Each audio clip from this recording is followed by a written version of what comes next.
Okay, good morning, everyone. It's been a little while since I've done one of these. It's We're now in late June. We're post primary, and today I'm doing an interview with the Democratic nominee for Agricultural Commissioner, Katherine Juhan-Arnold. Katherine, good morning, and thank you for stopping by today. Good morning. Good morning. Thank you for inviting me. I appreciate it. All right, and congratulations too for winning the primary. That was a pretty comfortable win for you there. I can't remember the numbers, but you were up in the 60s, I think. So you had a pretty decent, almost a landslide, I guess you could say, win. So congratulations on that. Thank you. I'm thankful. It gave me a lot of confidence in where I'm going and where I want to take this campaign. So I appreciate all the voters that came out and picked my name on the ballot.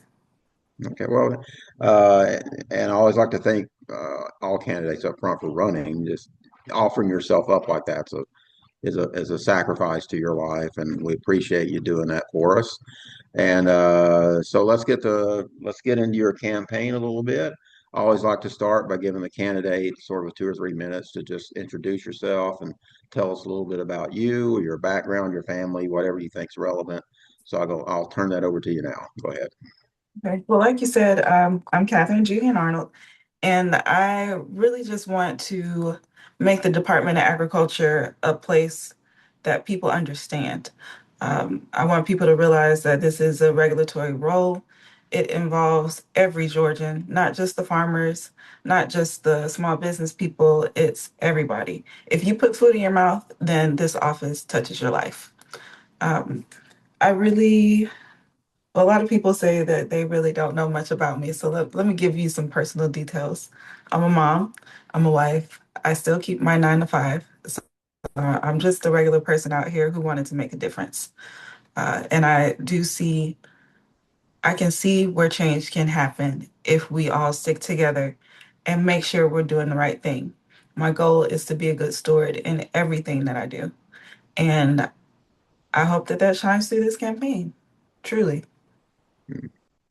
Well, I hope so as well. And again, anytime that anybody, just an average everyday person, put yourself out to run for an office, that's something that is to be commended, and it's a kind of service to all of us. So I appreciate that, the fact that you've done that.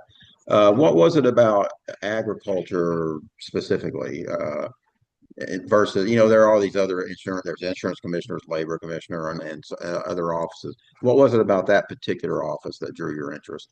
I don't know anything in those other offices. I've been farming for almost a decade now.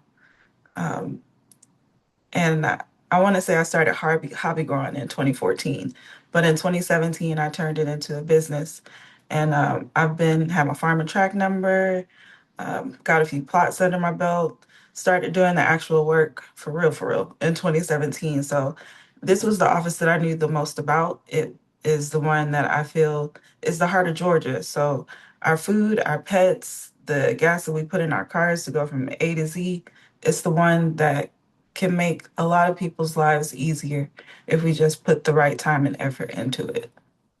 Yeah. And you mentioned already some of the basic things that the agricultural commissioner does. Of course, overseeing the industries, I guess you could say, of agriculture in Georgia. Getting a little bit more into the specifics, Mhm. what can agricultural commissioners do to impact, let's say, the daily lives of Georgians? Uh, Go I ahead. think that we could pay closer attention to where our food comes from, Mhm. uh, and what's happening with our food.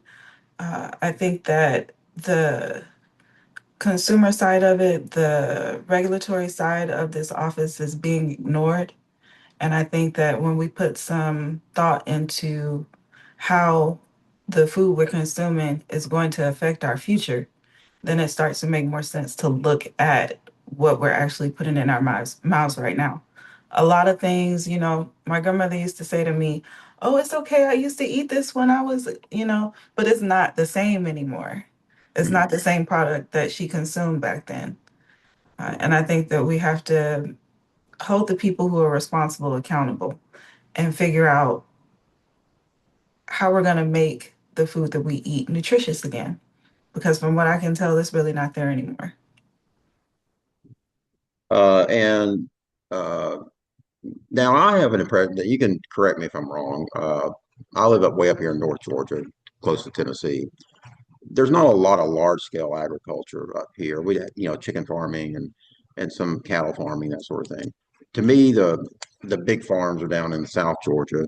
But what kind of farming, uh, what types of farming are happen in Georgia on a large scale? What are the most prominent kinds, and how does that impact us as Georgians and consumers? I think timber is a big one. I think cattle Timber. is a big one. I think row crops are definitely prevalent when it comes to Georgia. But I don't think that any one holds more weight than the other. I think that we need to start looking at our system as a whole and recognizing that one helps the other, that helps the other. And if one of our systems is failing, then it's going to hurt all of us. And which ones, like, as the agricultural commissioner, you get elected in November. Mhm. Uh, Moving into the office, what do you think would be one or two of your really big issues that you would push more than others? My top priority for, I'll say my first 90 to 100 days is to make sure that the Department of Agriculture works the way it's supposed to. So it means that for the people it's meant to serve, it's actually serving you. You're not being ignored. You're getting what it is that you need. You're not having problems navigating licensing. Um, Communities need to feel like they matter. They need to understand that systems can be responsive, that they can be accountable and they can be connected. We don't have to take you from the Department of Agriculture and make you start from point A when you get over to the Georgia Department of Labor. You know what I mean? If you're having an issue where you need some support in for your farm, let's just say, and you come to us and you're like, hey, I don't know where to go from here. We could have a file for you and what's going on with you and hand that off to the Department of Labor instead of you having to re-explain your whole situation all over again to somebody new. So things like that, I want to, because I myself have been stuck in that licensing trap with the Department of Ag and not being able to get the answers that I need. And I know a lot of people are going through that right now as well. Yeah, I've heard that. That seems to be a common problem in the state. I've heard secretaries, a lot of complaints about the Secretary of State because they do a lot of the business licensing and so professional licensing and that. But I guess that the same thing with agriculture. I guess all the farming licensing goes through them. So we seem to have A I don't know, a disconnect. statewide. Yeah, what do you think's going on with that? Why is that? And it's been that way for a while too. I think that somebody just really needs to take the time to develop the infrastructure for that because if you're gonna be within Georgia, then you should be within Georgia. You know what I mean? You shouldn't Yeah. have to go and look at how a different state runs things to figure out how we can advance it here. You should just be Right. able to, like I said, take that file from the Department of Ag, pass it to the next department, and start from where you left off with the Department of Ag. Don't have to start from point A again. Mhm. That's a little much for anybody, especially a farmer, because we have a lot to do, especially between, I want to say January to December. We Yeah, have a I guess lot to do. yeah, it's a pretty full time. It's a full time job. I've never been a farmer. My dad had a small farm growing up as a kid. I was on it, so I have a little bit of that experience. And he loved farming. It was not for me, but I appreciate the fact it's not an easy job. It's a time consuming job to be sure. And and God bless all the farmers out there. We need them. We over here in Georgia, or over here in Northwest Georgia, of course, we have Sean Harris who's running as our congressman. He's a cattle farmer. I know the two of you have met and talked to each other. And so it is an important, it's still the biggest sector of our economy, if I'm not mistaken, right? Number one in Georgia. Yeah, it usually, and that makes sense. We all eat all the time, and so we all have to have that food grown and made for us. Another thing that you can maybe explain this a little bit. I've always been a little confused. I go to get gas, and you look at the pump, and there's the agriculture commissioner's signature on why. What was the? I'm not sure what the connection is there. What does the agriculture commissioner do with? gas pumps, for example? So it's a commercial weights and scales thing.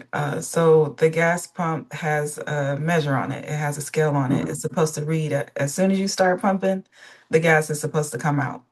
Uh, Okay. and it's the Department of Agriculture that regulates that, that monitors that. So I've been So doing my test go ahead. across the state, and usually anything within 4 months works the way it's supposed to. If it hasn't been tested within that 4 months, it's not working right. So Mm, I would encourage you to look at your stickers, look at when the gas starts coming out of the pump. Has it already reached $1 before you even get any gas? yeah. Things like that. Okay. So it's a weights and yeah, that's something that most people, I don't even think of that usually, but weights and measures is always a big deal.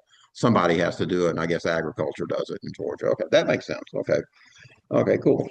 Thank you for that. Now, looking at the political side of it, you've already won the primary. You're free and clear of all that. You are the nominee. What is what do you see as the strategy for you moving forward toward November? How do we win this thing? How do we win this thing? I think we listen. I think we listen to what people have had issues with in the past decade, and we start to mitigate some of those issues. I think a lot of people feel ignored, and I personally felt ignored by the Department of Ag, and it took a lot to get the response to get a response, period. And then when I got a response, it wasn't even a response that I was hoping for. So I think we listen. I think we show up. The other part of winning it is making this office make sense to people because a lot of people don't know what the Department of Agriculture does. And Sure. well, I think people should look more closely at who's governing your pet stuff, the food you put in your mouth. Right, You know, that I mean, our health is our wealth. And that is something that I wholeheartedly believe. And we have right. to take that seriously because it really does affect you and how you function. Yeah. All right, thanks. And I don't know how roughly how big is the agriculture department in Georgia? Is it one of the bigger? Is it like a maybe the biggest department, or compared to all those other departments, is it a fairly large department? You mean employee wise? Yes, Yeah, employee wise. definitely. Yes. Okay. I Okay. think I when figured you, it was because you see the agricultural extension offices and everywhere and that sort of thing. yeah. Yeah, so it's a fairly big department. Uh, what can we do? We now, most of the people who are going to watch this are going to be or Democrats here in North Georgia. What can we do specifically to help you win this November, politically speaking? Mobilize and keep people educated. My community cultivators are my biggest supporters. And really, if you go to katherineforgeorgia.com, you'll find some verbiage on there that you can use when you're talking to people just to let them know what's going on and how the Department of Agriculture matters and um, why voting matters, really. Mhm. Because I think a lot of people feel that their voice isn't being heard, not just with this department, but overall. And if we can remind people that voting is still important, it still makes a difference, then they'll show up. Okay. And it's Catherine for Georgia. That's all spelled out. It's all spelled out. Catherine, FORGeorgia.com. Okay. It's a website. And of course, you have the donation, all that stuff's there with the website as well. So A thousand please, percent. yeah, And we do need some contributions because campaign funds are looking slim. So y'all come on and put the donations in too. right. Well, and that's a common problem, I think, for when we have these statewide elections. The top of the ticket always basically sucks all the oxygen out of the room. So everybody's focused on the Senate, everybody's focused on governor, everybody else kind of gets ignored, and so we definitely do need to support candidates like yourself, our nominees for all these offices. All these offices are important, all the way down to public service commissioner, and all of them. They all control very vital um, parts of our lives and our state. So we definitely need to contribute. And KatherineForGeorgia.com is where you go to do that for Catherine. So please do that. We kind of covered all the basic big stuff that I wanted to go over. Is there anything else that we haven't talked about yet that you'd like to mention before we start wrapping up? You tell me, Tom, I'm here for you. What you got for me? Well, just like I said, I'm like a lot of Georgians. I'm politically aware, but I really don't know a lot about what the office does. As you mentioned before, that's one of the things we need to do better at is understanding what the office is there for and what the commissioner does. Honestly, I couldn't tell you specifically. Now you've told me something about the gas, why that is, and I didn't even know that. So it is something I think we need to work on. It's just educating the public. Are there do we have problems? This is just a question in Georgia with food deserts. That the idea that there are lots of places in Georgia that just don't have fresh supermarket food, fruits and vegetables, that sort of thing nearby. They have to drive too far to get to those. 1,000%. And that's part of the reason I started growing my own food in the first place is because I lived in one of those areas. Hmm. So it was way back when in Gwinnett County, but they closed our Cub Foods, they closed our Ingles. We didn't have a Walmart back then. And the Walmart that we did have, it took 20 minutes to get to. So over Hmm. 20 minutes. So if you take that 20 minutes, you include shopping time, and then 20 minutes back home, that's over an hour just to get my groceries. And Right. I was fortunate enough to be home at the time. But what about the parents who have to work? What about the people who are immobile? What about the elders in my community? So there are a lot of food deserts still out there, and I don't think that we take that into consideration. That's one of the things that needs to be repaired. It needs to be fixed completely. The education portion of it, as far as how do we get the next generation of farmers to exist. You'll see a lot of people in my age range farming, but you won't see a lot of the younger people farming. It's kind of like what you Right. said with your dad. My son is totally not interested in farming. I think he was just too close to it, but he can tell you every Yeah. disease that a plant can get. He can tell you how to farm, but he won't do it. So how Right. do we get people involved? How do we get them to want to farm again? Um, that is a big portion of it. We need to increase our education and our outreach. In addition to that, our rural economy is suffering. It is Mhm. suffering because it does not have the resources that it needs. And if we can't depend on federal resources, then we need to create our own local resources. We need to develop some type of system for veterinarians to be incentivized to help our farmers. Veterinarians are supposed to help all the animals, not just cats and dogs. Right. We need people who can come out and help our farmers navigate cows, horses, everything, chickens. We need to be able to stop disease before it happens. And we can't do that without our veterinarians. So it's just really about getting the infrastructure that we need, educating the people, educating the farmers, and you know, maintaining an open communication line. Does the office of the commissioner does it have most does its power in these areas that we're talking about, is it mostly in educating the public, or are there some direct things that it can do about these issues? There are some direct things that can be done. I don't want to give too much away to Tyler, Right. Right. but there are some things that can be done, and it's about how you use the power that you have. And I don't think that it's been wielded in the right way. But there is a lot the Department of Ag can do, the commissioner especially. Yeah. Okay. Well, we'll look forward to finding out more about that as the year goes on. What I like to do at the end, as we're kind of wrapping up, is always like to have the candidate sort of give me your 1 to 2 minute stump speech. That you're the same thing you're going to tell people out there as you meet them, as you go around all parts of the state. Why should we elect you as our next agricultural commissioner? So I'm going to turn the screen over to you and let you wrap it up with that. Okay, stump speech. Ready? Yeah. Yeah. So my name is Katherine Juhan-Arnold, and I am the Democratic nominee for Commissioner of Agriculture. And my top priority is making sure the Department of Agriculture works the way it's supposed to for the people that it's meant to serve. That means producers can navigate it, the community can feel our presence and understand the impact and the systems that are under the department so that we are responsive, accountable, and connected.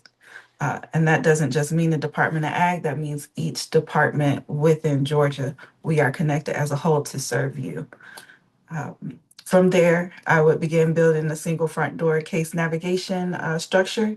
I've committed to farmers already that they would not fall in the cracks and that we would make sure we support them regardless of where they are in Georgia. We're going to take care of you. Yeah. All right. Well, Catherine, thank you so much. I know we're not right now, we're sort of in early summer. It's sort of a slow time, but it's going to be picking up soon after the 4th. And I know you're going to be trying to travel the state. It's a big state to try and get around, but we hope to see you up our way across North Georgia pretty soon. And thank you so much for being our nominee. And we wish you the best of luck in November. I think we're gonna do quite well this November. I'm very optimistic about it. Okay. I'm All keeping my right. fingers crossed. All right. Well, we will as well. And thank you so much for your time today. Thank you, Tom. I appreciate you. Okay. Bye bye.